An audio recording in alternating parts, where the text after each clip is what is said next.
Halo teman-teman semua, balik lagi bersama Dibzi Dims ya. Jadi hari ini kita bakal bahas apa? Jadi hari ini kita bakal bahas tentang motor yang di depan gue ini. Jadi ini adalah motor Thunder 125 ya. Sebenarnya gue udah beberapa kali bikin reviewnya ya. Jadi pun gue pernah bikin video tentang boxnya juga. Jadi ya udah beberapa kali, dan ini juga bukan punya gue, ini punya bapak gue ya. Nah, kita akan bahas tentang apakah punya Thunder 125 itu di 2025 dan hari-hari selanjutnya itu worth it ya. Kalau si bapak ini tuh di tengah jalan dia loading, gimana sih ya. Jadi di tahun 2025 ini menurut kita dari Thunder 125 ya. Oke. Pertama adalah kalau looksnya ya. Jadi looks di tahun 2025 ini sebenarnya udah outdate untuk si Thunder ini ya. Udah outdate banget, tapi ya untuk Thunder ini mempunyai kalangan-kalangan khusus penyuka yang suka gitu ya. Jadi kalau dilihat dari desain sih emang udah outdate ya, tapi dari fitur-fitur yang di dihadirkan oleh Thunder 125 ini di tahun 2025 ini kayaknya lebih agak sedikit lebih lengkap dibandingin dengan kompetitor gitu ya, dengan harga yang cukup lumayan miring ya. Dan juga bisa buat usaha Thunder ini ya. Ya kalau jujur aja sih, kalau misalnya ngomongin tentang desain ya udah outdate lah, tapi kita nggak bakal ngomongin fiturnya ya. Fitur paling berharga adalah di dua ini nih, speedometer, ada ini gigi juga, apa posisi gear ya, lalu side kiri kanan segala macam. Panelnya cukup lengkap ya, ada engine cut off ya kalau misalnya teman-teman mau mau matiin motor nggak usah kontak ya gitu ya. Nah, starternya juga udah oke, dan yang penting adalah ini udah DC full wave ya. Ya, motornya adalah salah satu yang DC full wave. Jadi teman-teman kalau nggak pakai aki nggak bakal bisa nyala ini motor ya, karena tidak ada dioda dalam kiproknya gitu ya. Jadi begitu. Jadi untuk fitur-fitur sendiri gue cukup oke. Tangkinya gede banget, bisa buat usaha ya. Gitu ya. Ya gue nggak bakal ini, aduh ya Allah, truk ayam. Jadi kalau misalnya fitur-fitur ya kayak tangkinya gede banget sih kalau gue bilang. Terus juga kalau gue bilang ini salah satu mesin yang bandel dari Suzuki ya. Nggak semuanya Suzuki bandel, tapi yang ini bandel. Jadi bisa durability-nya bagus ya. Meskipun ada beberapa ya nanti akan gue share juga yang harus diwaspadai kalau punya Thunder ini ya. Kalau teman-teman mau punya Thunder buat harian dan bukan buat usaha, bisa dikonsider ini ya. Oke. Tapi kalau buat usaha tolong abaikan saja petua saya. Yang penting bisa sampai pom bensin dan balik ke warung. Ya, nah, kita lanjut setelah ini lampu merah. Nah, jadi lanjut ya. Nah, jadi di tahun 2025 ini fitur-fitur tersebut kalau gue bilang sih cukup baik ya. Takinya cukup besar ya. Di sini bagasi di bawah joknya juga ada walaupun sedikit ya. Tapi yang jelas ya cukup lah buat jas hujan dan segala macam ya. Nah kalau di tahun 2025 ini spare part mesinnya sendiri bagaimana gitu kan ya. Spare part mesin dari si Thunder ini menurut gue sih banyak ya, dari yang ori, KW, dan imitasi lah itu. Banyak kok ya. Cuma harus diwaspadai adalah Thunder ini punya 3 generasi ya. Pertama adalah non Kickstarter ya, Kickstarter, dan yang terakhir adalah beda mesin ya, dia pakai balancer. Nah, ketiganya mempunyai struktur kelistrikan yang beda-beda. Jadi kayak waktu itu gue pernah beliin CDI buat bokap, salah gitu ya. Kiprok di waktu itu gue salah, ya ampun, gue bilang sampai gue ini Thunder yang mana. Jadi teman-teman nyiri ini adalah ini aja, kalau misalnya udah ada Kickstarternya gitu ya udah beli Thunder yang Kickstarter gitu. Tanyain sama orang ininya yang Kickstarter ya. Itu adalah, ini adalah generasi kedua. Generasi pertama yang non Kickstarter itu beda semua, kelistrikan sudah kelistrikan sama, cuma soket-soketnya berbeda dan jalur-jalurnya juga berbeda. Jadi si dianya nggak bisa ditancepin gitu aja ke Thunder generasi 2 atau generasi 3 ya. Jadi bener-bener harus pas banget teman-teman belinya yang sesuai gitu ya. Nah gitu. Nah, ngomongin tentang kelistrikan ya, ini motor emang rewel di kelistrikan ya.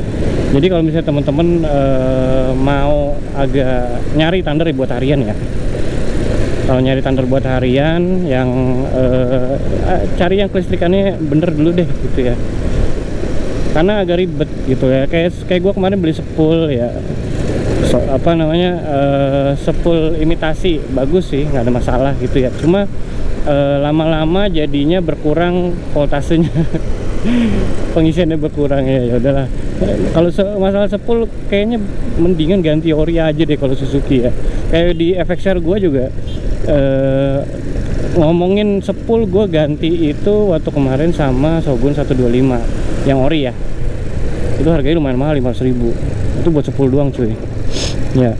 Jadi ngomongin tentang kelistrikan, kayaknya kalau Suzuki nggak bisa namanya di KW-KW-in gitu ya.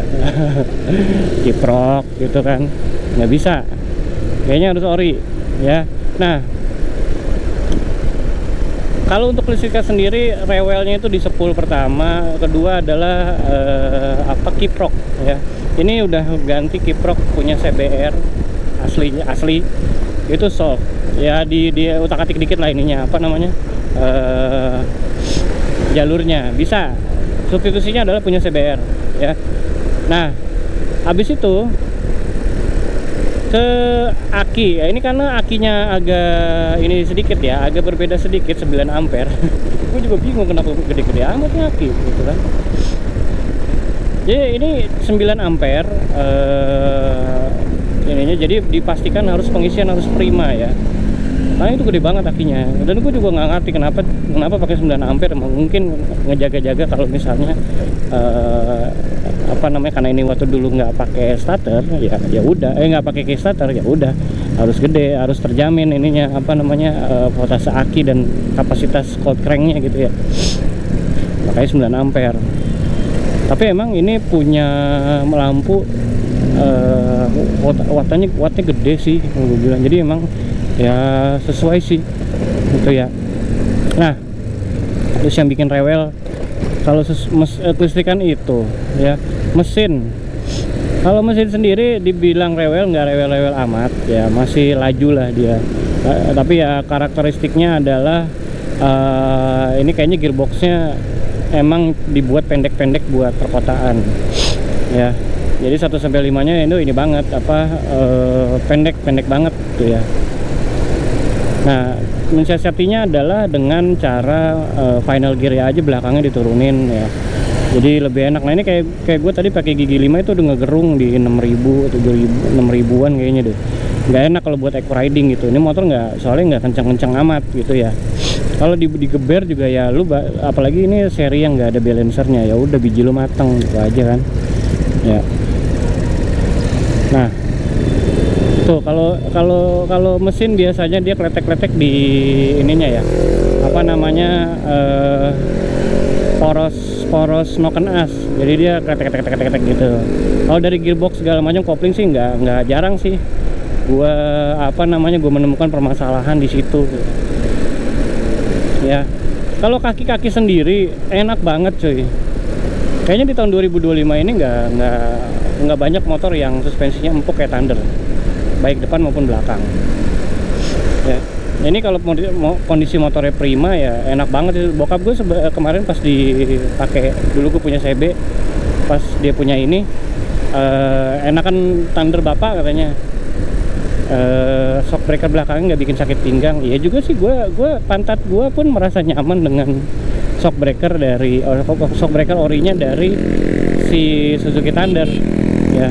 Jadi kalau dibilang ya ini sih salah satu the best shock breaker ya belakang ya tuh. Nah Tips-tips untuk ngerawatnya sebenarnya gampang aja. Cukup ganti oli yang rutin ya.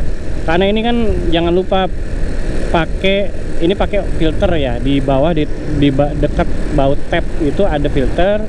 Lalu di samping juga ada filter kertas. Jangan lupa secara berkala dibersihkan kalau yang bawah. Kalau yang yang di samping itu ya diganti per 2 atau 3 kali penggantian oli gitu aja.